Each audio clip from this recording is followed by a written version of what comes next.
परिचय. नमस्कार मंडळी, मी सीमा.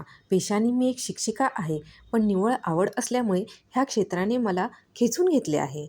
माझी आजी मला लहानपणी खूप गोष्टी सांगायची. देवाच्या गोष्टी, परीकथा, बोधकथा, पंचतंत्राच्या गोष्टी आणि भयकथा. खऱ्या आयुष्यात आजीमुळे देवावर अतूट विश्वास आणि श्रद्धा निर्माण झाली. पण मनोरंजन म्हणाल तर भयकथा लहानपणीपासूनच आवडायच्या. म्हणूनच माझ्या श्रवण, वाचन आणि अनुभवातल्या भयकथा, किस्से प्रिय प्रेक्षकांपर्यंत पोहोचवण्याचा हा प्रयत्न. मंडळींनो, तुम्हाला माझ्या भयकथा आवडल्या तर नक्कीच लाईक आणि सबस्क्राईबद्वारे मला प्रोत्साहन द्या. मी नक्कीच मराठी समजणाऱ्या प्रत्येकाच्या मनोरंजनाचे इंद्रधनुष्य पेलायचा प्रयत्न करेन. हे चॅनल फक्त मनोरंजनासाठी आहे.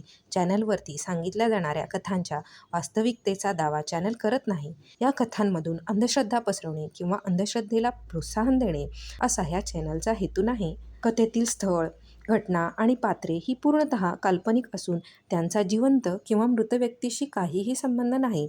जसे साधर्म्य आढळल्यास तो निव्वळ योगायोग समजावा. धन्यवाद. भय इथले संपत नाही.